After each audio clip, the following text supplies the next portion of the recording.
حقیقت ہے، یہ حدیث ہے. ہمارے دلوں میں روضہ امام حسین علیہ السلام ہے، ہمارے دلوں میں روضہ مولا علی علیہ السلام ہے، ہمارے دلوں میں امام زادگان، امام زادوں کے امام زادگان، اور ساری جو ہے زیارتیں دلوں میں ہے. یہ ہم لوگ اظہار کے لیے وہاں جاتے ہیں تاکہ اظہار محبت ہو جائے. سمجھ رہے ہیں نا؟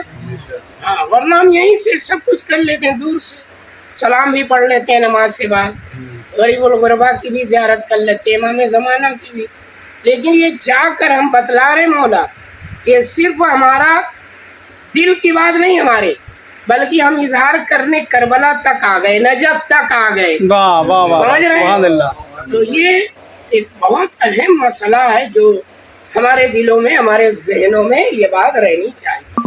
بہت ساری باتیں، لیکن میں جلدی انشاءاللہ میں ٹور میں رہوں گا، آپ حضرات کے سامنے کوشش کروں گا گہری گہری باتیں جو ہمارے لوگ نہیں جانتے زیادہ بتاؤں گا، آپ لوگوں کو سہارا دوں گا، اور آپ لوگ بھی میرا سہارا دیجیے گا. دوسری چیز جو بہت اہم ہے زیارت میں، وہ ہے پاکیزگی، طہارت. قرآن مجید میں ہر انسان جو قرآن پڑھے نا، جیسے ہی اپنے ہاتھوں میں لے گا، اس کے اوپر آیت لکھی ہوئی ہے لا یمسہ الا المطہرون، لکھا رہتا ہے. تو ہم جس طرح قرآن مجید کو بغیر وضو کے نہیں چھو سکتے، تو امام کی قبروں کو، امام کے حرم کو، امام کے روضوں کو، اور امام کے امام زادوں کے بچوں کو نہیں چھو سکتے بغیر وضو کے.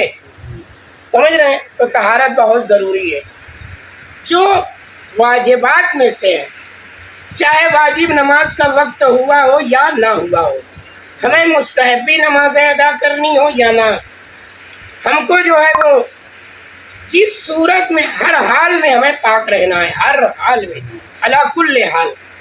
یہ سمجھ لیجیے. اگر کوئی سوچے نہیں ہم ایک آدھا گھنٹہ کے بعد وضو کر لیں گے، ٹھیک ہے کر لیں گے، لیکن بہتر ہے انسان جب تک ہم لوگ زیارتوں پر رہیں کوشش کرے انسان باوضو رہے.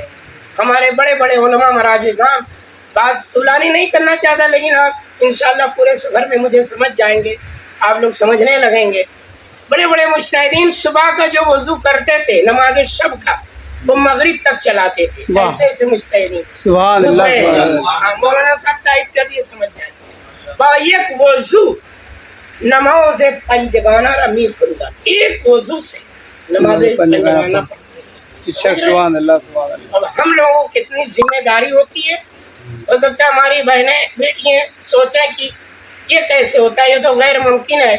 تو اس کے لیے ہمیں رعایت کرنی ہوگی، ہمیں وقت پر کھانا، اور وقت سے مراد یعنی جب کھانا ملے اتنا کھانا کہ ہم زندہ رہیں اور زیارت کر سکیں. اتنا نہ کھا لیں گلے تک کہ نیند آئے اور سستی آ جائے، یہ سب صحیح نہیں ہے. سمجھ رہے ہیں نا؟ اس میں بہت سے لوگ حاجی ہوں گے، مجھے نہیں پتا کتنے ہوں گے، لیکن جتنی باتیں میں سمجھا رہا ہوں وہ سمجھ رہے ہوں گے. حاجی لوگوں کو سکھایا جاتا ہے مینا میں، عرفات میں کھانا کم کھائیں. ہم لوگ تو کھاتے ہی نہیں تھے، بہت مختصر سا لیتے تھے، بھوکے رہتے تھے. یہ کیوں؟ تاکہ ہم جاگتے رہیں، ذہن بھی جاگتا رہے، اور عشق حسین، عشق علی میں ڈوب کر ہمیں زیارت کرنی. سمجھ رہے ہیں نا؟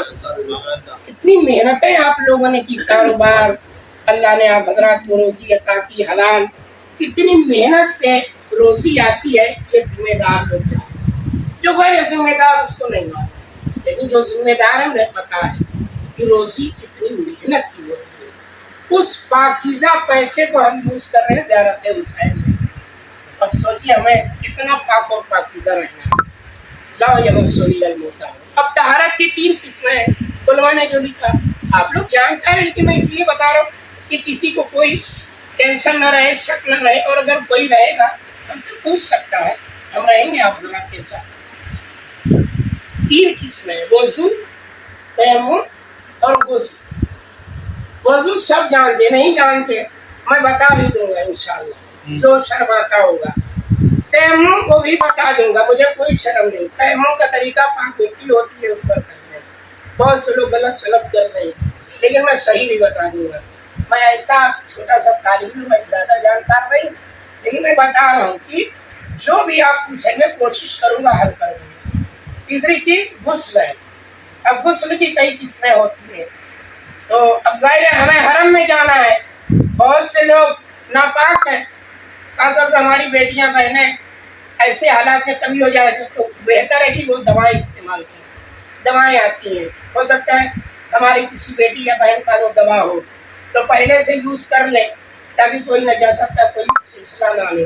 جو بات ہے کھل کر میں بول رہا ہوں، کوئی برا نہیں مانے گا۔ اور اگر کوئی بائی چانس کوئی بات آ جاتی ہے تو شرماؤ مت، دھیرے سے اپنے عالم سے مولانا صاحب سے بول دو کہ یہ پرابلم ہو گئی ہے کیا کریں، تو جواب دیا جائے گا، ورنہ حرام ہے روزے کے اندر جانا، آیتوں کو چھونا، سری کا چھونا، پرچم عباس لکھا رہ گئی عباس یا اسے چھونا، سب حرام ہے، سمجھ رہے؟ بہت سی چیزیں حرام ہیں، ایک دو چیز نہیں کوئی سمجھے کہ بس حتیٰ کہ دیا کہ کھانا کھانا بھی مکروہ ہے، کیا پتا آپ لوگ جانتے مکروہ؟ اور اگر کسی کو کھانا بھی کھانا ہے نجاست کی حالت میں، علماء نے لکھا کہ وضو کرو، بھلے سے وہ وضو نہیں مانا جاتا لیکن باوضو ہو کر پھر کھانا کھاؤ پھر پانی پیو، یہ سب بہت رعایتیں ہیں۔ اس کے علاوہ سنیے گا، کوشش کریں زیارتوں میں دو چیز کا بہت اور خیال کیا جائے، جتنے بتائیں وہ سب آپ لوگ ذہن میں رکھیں۔ نمبر 1، قربتاً اللہ، کہیں بھی زیارت ہو کوئی دکھاوا نہیں، قربتاً اللہ رہنا چاہیے۔ البتہ میں کوشش کروں گا، میں پڑھاؤں گا انشاءاللہ، کوشش کروں گا، بتوا کہ میری طبیعت صحیح، میں شکر کا مریض ہوں، لیکن ایسا نہیں لگے گا کہ میں مریض ہوں انشاءاللہ، پر میں مریض ہوں، دوا لے کر آئے تو میں خود نیت کروا دوں گا زیارتوں کی، جمیل مومنین والمومنات